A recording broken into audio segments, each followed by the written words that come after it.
How do you mean there was only one person to vote for? Yeah, is that called a choice?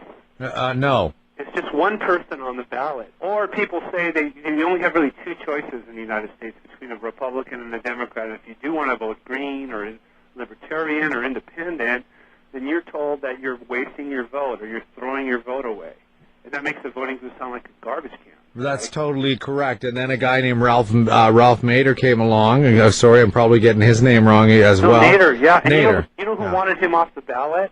Not the Republicans, but his natural allies. The Democrats wanted him off the ballot. Because they would take half of the Democratic vote and the Republicans would win. They could take Nader could take as little as 5% of the vote and wreck it. Elections are so close. Okay. In the United States, okay? Okay. So, what's the remedy to that? Is to have a modern 21st electoral system, 21st century electoral system.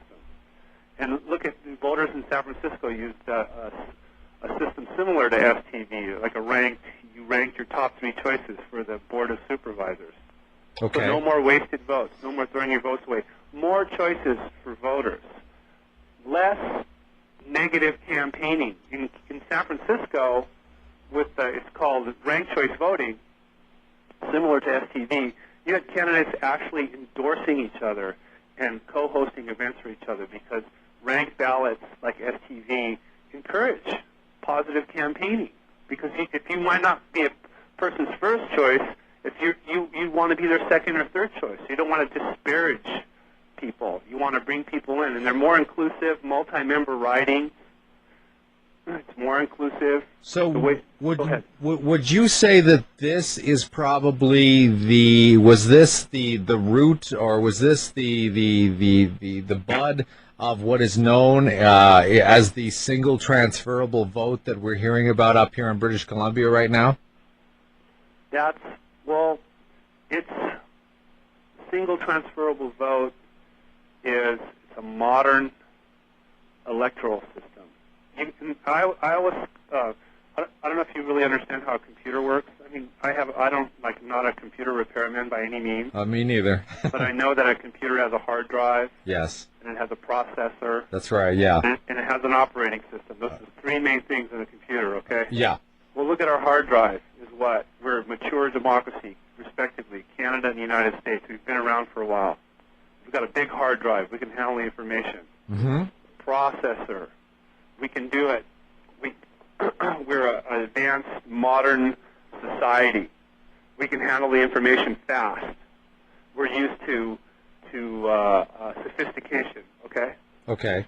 But our operating system, democracy operating system, is like a DOS system from the early 80s. In other words, it's old and obsolete. It's old and obsolete, and it's holding us back, okay? Yeah. But STV is really easy. All you have to do is rank up to 7 choices. My first choice, second choice, third choice, fourth choice. Well, yeah, right? we should probably explain because, I was reading in the paper today, and let me see if I've got the article in front of me. I was reading in the paper today, Chris, a BC paper here. It says only 11% of voters contacted by this research group said that they felt, quote-unquote, very informed about the single transferable vote system. 50% said they were either not at all informed or not very informed. We have a vote coming up in 5 days, and it's also going to be a referendum on the single transferable vote. And for the most part, most people don't know about it. So, are you comfortable enough of maybe in a Reader's Digest kind of way explaining what it is? This is what it is. You rank your choices, up to 7 choices, and then basically the 7 top vote getters, due to the it kind of applies to a sophisticated formula. That's how the top 7 vote getters or the top 5 vote getters would get elected. Basically, you make a threshold. If it's a 7-member district, you need, 15%. If you can cross 15 or 20% of the vote, then you get elected. And it just invites people from different components or a diverse electorate, okay? Mm-hmm. But now, STV is a complicated formula, okay?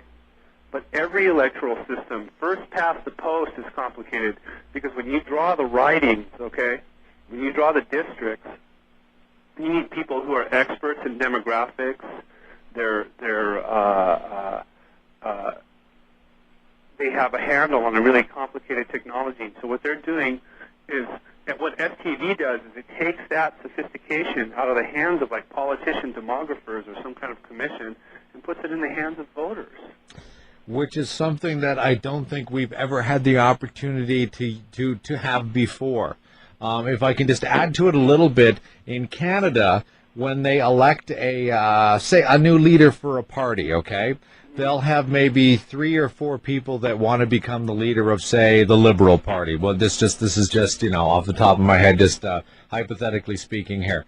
What they do is they'll have a vote, and whoever gets the most vote continues on, but they have more votes, another vote, and another vote, and another vote. Yeah, a second ballot, a third ballot, a fourth ballot. And this is what FTV does. This saves all the time of that. It determines who gets what share of the vote, and it's very scientific. And it was invented in the 19th century. Really, did not know that. Yeah, it's been around forever. They've used it in Ireland since like the 20s. And I know Malta is another country that uses it as well. But what I was trying to say is basically you only vote once.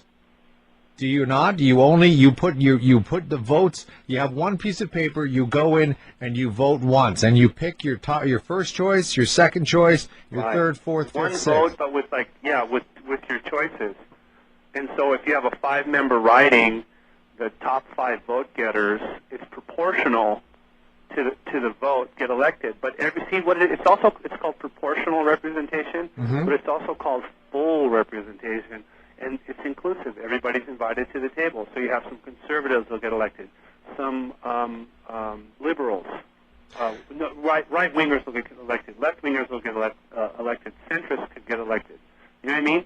Everybody's invited to the table instead of a single member just riding, where the top vote getter, even though they get a plurality, less than 50% of the vote, they represent the whole riding. And this just does away with that. This invites more voices to the table. And the chances are that the person that you vote for, I mean, you may not believe in everything they stand for, but out of everyone else, they're the person that you believe the most in. Now, and then there'll be a second and third person who you may not necessarily agree with as much as the first person, but you may agree with some of the things they say. Therefore, and correct me if I'm wrong, but the way I read it is, you have an opportunity for the first time to actually have the 3 people say that you wanted in the first place. They have the chance to all make it into the power of the situation or be elected, basically. Exactly. Yeah, that's exactly it. You have more choices, and you don't have to bottom. You don't have to put all 5 choices. You can put 1 choice if you want, or you can put 2 or 3 or whatever, or you can go. They call it dead ending the ballot. You can go all the way down to the bottom.